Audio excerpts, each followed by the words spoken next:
Hello friends नमस्कार। आसतु जानिबा आजिर ताजा खबर। मिलिबो आवास योजना मासकु आय 10,500 टंकारु कम थिले मिलिबो प्रधानमंत्री आवास योजना। बड़ सूचना देले पंचायतीराज मंत्री।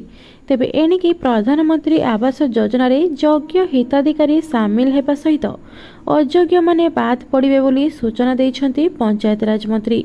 एथिसह जो मानकर मासिक आय 10,500 टंकारु अधिक नथिबो सेमाने प्रधानमंत्री आवास पाइबाकू योग्य विवेचित बोली सूचना देइछंती। एहा परे रहिछि एथिरे कौन सबु सुविधा रही। हिताधिकारीଙ୍କ आधार कार्ड सह मोबाइल नंबर संजोग हेबा जरूरी। परे रही निजे आवेदनकारी विभागर आप्रे आवेदन करिपारिबे। गरीब लोकंक फिंगरप्रिंट रहिबो आधार संजोग कराजिबो। परवर्ती बापा पुओ भिन्न हेइथिले भी योग्य थिले घर दुई जनक नारे हेइ परिबो।